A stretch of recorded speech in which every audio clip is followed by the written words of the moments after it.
musical journey with Canadian singer and songwriter Avril Lavigne. You might know some such things about his life, his career. Today we will tell you everything. Let's start the video. Avril Ramona Lavigne, born September 27, 1984 in Belleville, Ontario, Canada, is a Canadian singer, songwriter, designer, and actress. Avril Ramona Lavigne was born in Belleville, Ontario, to working-class parents Judith Rosanne Judy and Jean-Claude Lavigne. The name Avril, from French, April, was chosen by her father, a French-Canadian. Avril has an older brother, Matthew, and a younger sister, Michelle. At the age of 2, she began singing church songs with her mother. When she was 5, the family moved to Napanee, Ontario, a town of 5,000 people. She did not like studying. Sometimes she was kicked out of class for her behavior, but her parents supported their daughter's desire to become a singer. Her father bought her a microphone, a drum kit, keyboards, several guitars, and equipped a studio in the basement. At age 14, her parents took her to karaoke.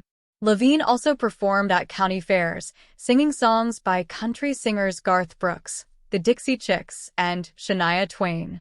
At the same time, she began writing her own songs, the first of which was about teenage crushes and was called Can't Stop Thinking About You. In 1998, after winning a radio contest, Lavigne sang What Made You Say That with Shania Twain on stage at Scotiabank Place. Lavigne told her that she was going to be a famous singer. While performing with the Lenox Community Theatre, she was discovered by local folk singer Stephen Madd and invited to sing vocals on his song, Touch the Sky, from his 1999 album Kin Spirit. She later sang Temple of Life and Two Rivers on his 2000 album My Window to You. In December 1999, while performing country covers at Chapters Bookstore in Kingston, Ontario, she met her first manager, Cliff Fabry.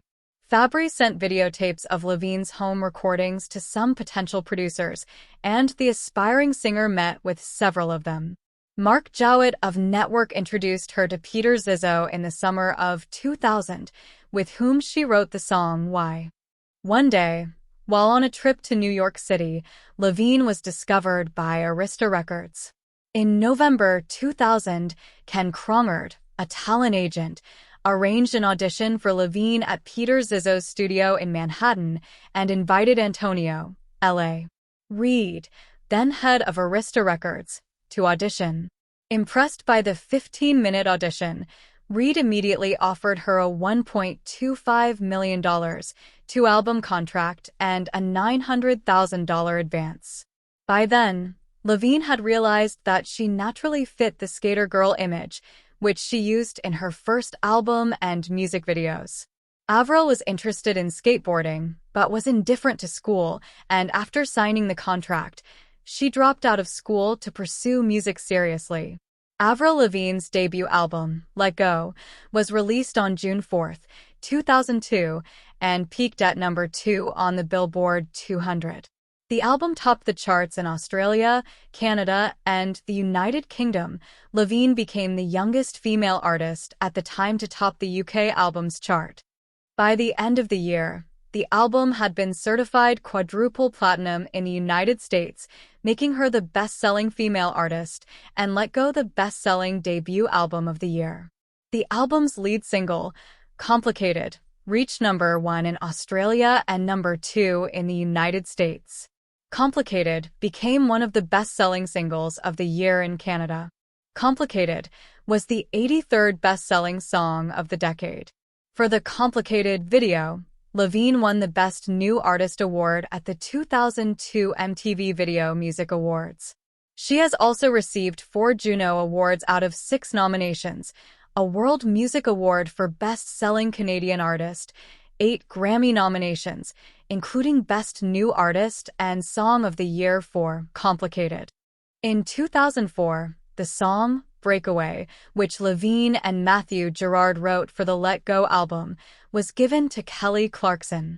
The song appeared on Clarkson's album of the same name and on the soundtrack to the film The Princess Diaries 2, Royal Engagement. Lavigne performed the song, Iris, with the Goo Goo Dolls at Fashion Rocks.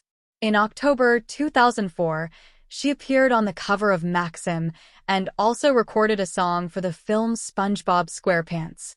Her second album, Under My Skin, was released on May 25, 2004 and immediately topped the charts in Australia, Mexico, Canada, Japan, the UK, and the US.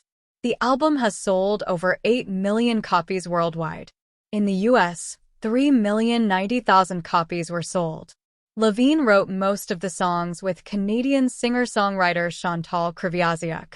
Don't Tell Me, the album's lead single, topped the charts in Argentina and Mexico, reached the top 5 in the UK and Canada, and the top 10 in Australia and Brazil. My Happy Ending, the second single, topped the charts in Mexico and reached the top 5 in the UK and Australia. In 2004, Lavigne won 2 World Music Awards for Best Pop/Rock Act and Best Canadian Act. She was also nominated for 5 Juno Awards in 2005, winning 3, including Artist of the Year. She won Favorite Female Artist at the Kids' Choice Awards and has been nominated for several international MTV awards. On February 26, 2006, Lavigne performed Who Knows for Canada at the closing ceremony of the 2006 Winter Olympics. The Best Damn Thing was released on April 17, 2007. Girlfriend, Lavigne's first U.S. #1, enjoyed international success, reaching #1 in Australia, Canada, Japan, Italy, the UK, and France. The song was recorded in Spanish, French, Italian, Portuguese, German, Japanese, and Mandarin. It was named the most downloaded song of 2007 by the International Federation of the Phonographic Industry, with 7.3 million downloads, including versions in other languages. Girlfriend was listed as the most popular song of the decade, number 94. In December 2007, Lavigne was ranked 8th on Forbes' list of the 20 richest stars under 25. During this period, Lavigne won almost every award she was nominated for, including 2 World Music Awards for Best-Selling Canadian Artist and Best Pop/Rock Female Artist. She also won 2 MTV Europe Music Awards, a Teen Choice Award for Summer Single, and was nominated for 5 Juno Awards. In mid-2007, Lavigne released 2 comic books, Make 5 Wishes, which she worked on with artist Camilla Derico and writer Joshua Dysart. The comics revolve around a teenage girl named Hannah who learns to overcome her fears. Lavigne said, "I know a lot of my fans read manga, and I'm really excited to create stories that I know they'll enjoy." The first part was released on April 10th, a week before The Best Damn Thing, and the second on July 3rd. The comic was nominated for Best Young Adult Romance by Young Adult Library Services. In March 2008, Lavigne embarked on the Best Damn Tour in support of the album. That same month, she appeared on the cover of Maxim for the second time.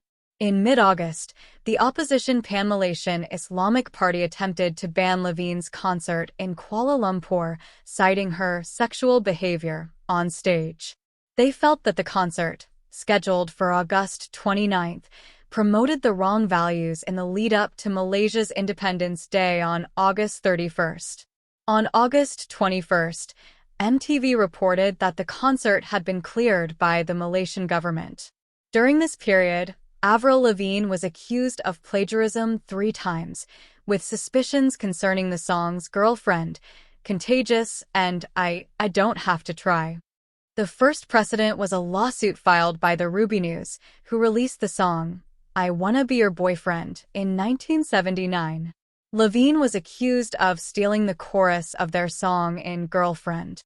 The line Hey Hey, You, I Could Be Your Girlfriend, according to the musicians, was copied from their song, Hey Hey, You, I Wanna Be Your Boyfriend.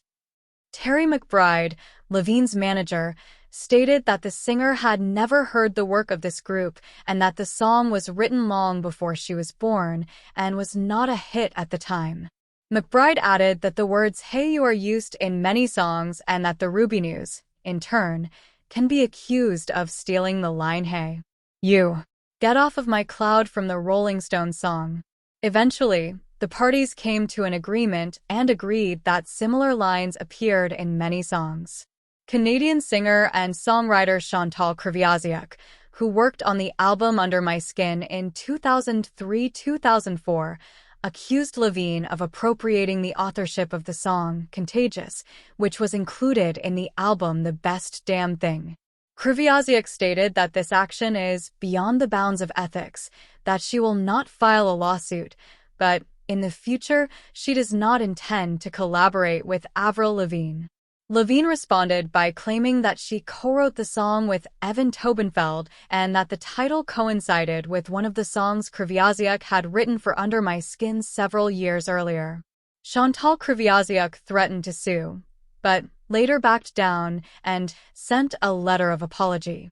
Following the precedent with Kreviazuk, new allegations appeared on the internet, this time of copyright infringement in the song I Don't Have to Try, borrowing the melody from the 2003 song I'm the Kinda by the singer Peaches.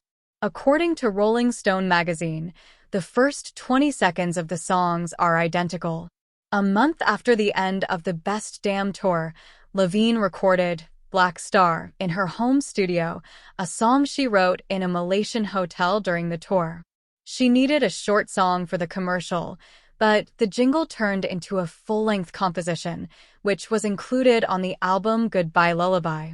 In January 2010, Lavigne, while working with Disney on clothing themed after Tim Burton's Alice in Wonderland, asked the producers if she could write a song for the film.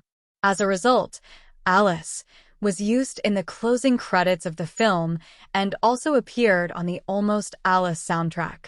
On February 28th, at the closing ceremony of the Winter Olympics, Lavigne performed the songs My Happy Ending and Girlfriend. In September, Rihanna used a sample of I'm With You in the track Cheers, Drink to That from her album Loud. By July 2009, 9 tracks had been recorded, including Fine, Everybody Hurts, and Darlin'. Some of the songs were written by Lavigne as a child. Darlin' is the second song she wrote at age 14 in Napanee, Ontario. Lavigne promised that the album would be relatable. I can easily write an aggressive song about a guy, but to sit down and write honestly about something that I really relate to, something I've been through, it's a completely different thing. There were reports that the album would mark a return to Lavigne's previous style, but would be primarily acoustic. In October 2010, Lavigne appeared on the cover of Maxim's November issue, as well as in an interview where she discussed the 4th album. The first single, What the Hell, was released in January 2011. The video for it was filmed in November-December. The premiere of the song itself took place on December 31st, 2010, on the program Dick Clark's New Year's Rockin' Eve with Ryan Seacrest, where it was performed for the first time, and by the end of February 2011 the single rose to 11th place in the US. Avril Lavigne's personal life includes her marriage to Mod Sun, which began in 2022. She was previously married to Derek Whibley of Sum 41 and Chad Kroeger of Nickelback. Her relationships have often been in the public eye, reflecting both her personal and professional journey. Avril Lavigne net worth. Avril Lavigne, renowned for her electrifying performances and critically acclaimed songs, boasts a net worth that is sure to leave you awestruck. According to the website Celebrity Net Worth, Avril Lavigne's staggering net worth stands at a remarkable $60 million. As we delve into the numbers, one might wonder about the artist's age. Well, since we're here to explore virtually everything about the singer who still holds a cherished place in our hearts, she is currently 39 years old. It's not just her illustrious musical career that has contributed to Avril Lavigne's soaring net worth, but also her talent as a fashion designer.